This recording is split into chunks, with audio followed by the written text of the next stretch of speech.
As we know that income elasticity is another type of elasticity for the demand function, we are going to apply the partial derivatives in this case to find out its numerical value, and primarily we will try to make sense of it by using the symbolic representation.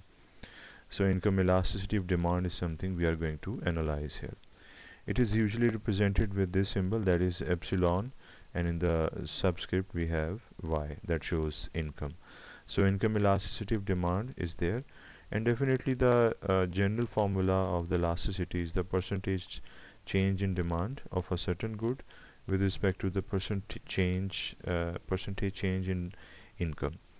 So percentage change in quantity demanded and percentage change in income.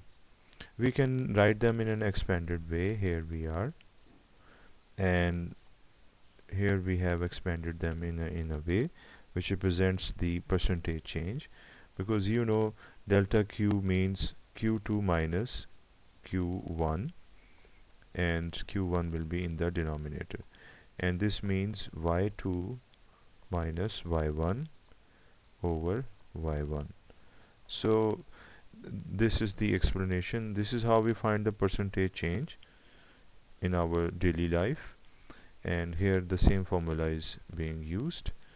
Now we are going to convert this division sign into multiplication sign, due to which the denominator gets reciprocalized and we get this term. Now we are going to rearrange them in a way where the deltas are gathered in one ratio and non-delta terms are left here.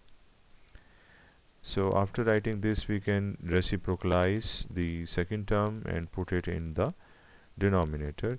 So this is now the latest form. All of this was done for a purpose, because the derivative term is actually the marginal function, or the term which is including the differences is actually the marginal function, and this is the average function.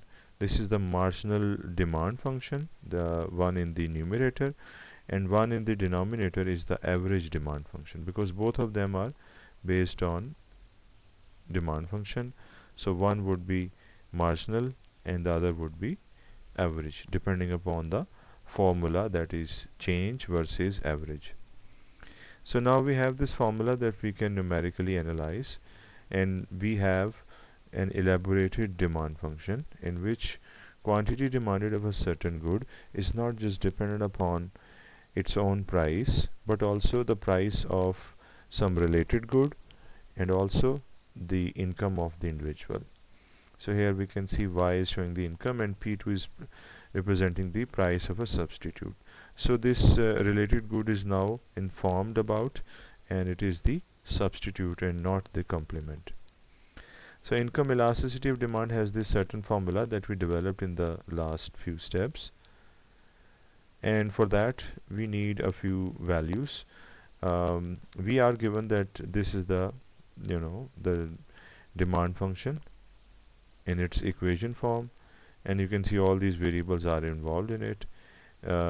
B and M, these are the two substitutes. They can be beef and mutton, and we have y, which is the income.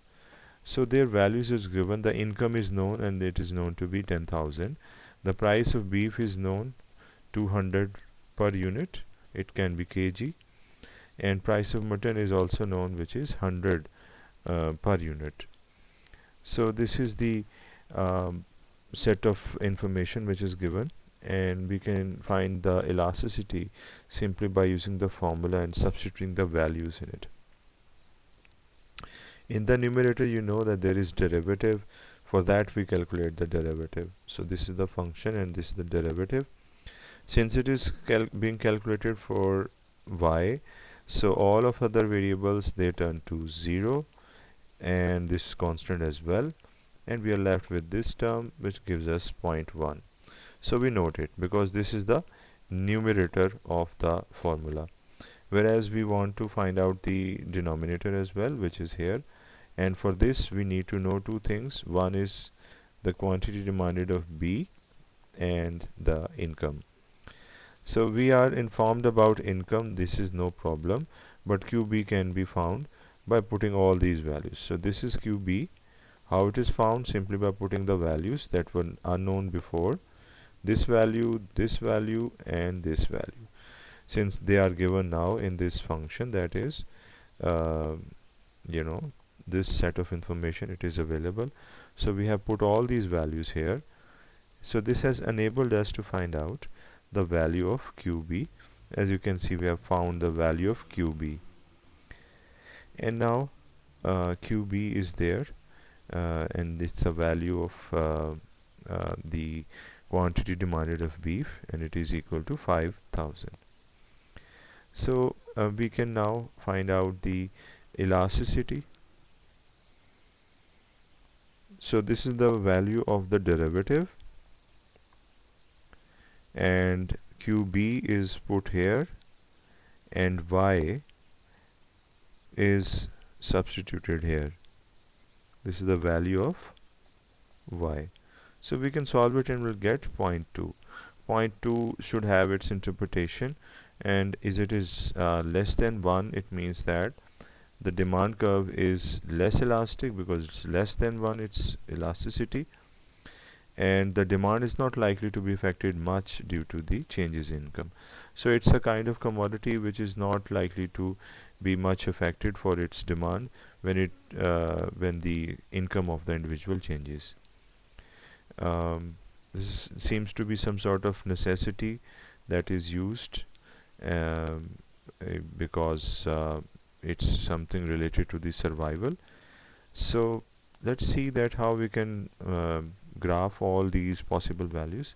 If the quantity demanded is here and the income is here, then the relationship can be represented with this, where the slope is positive, and if the elasticity is greater than 1, it means that it is a luxury, but if it is less than 1, it means that it is some sort of basic necessity. And if the elasticity is less than 0, that if it is negative, then it means that it is an inferior good. So this is a spectrum of all the most of the possibilities of the income elasticity as per its different level of values. Here we are dealing with the situation which is a basic need or necessity, because it is less than 1, the elasticity, the income elasticity of demand. So in this way, using the partial derivatives, you have tried to make sense of the income elasticity of demand by using a symbolic understanding as well as the numeric interpretation. Thank you.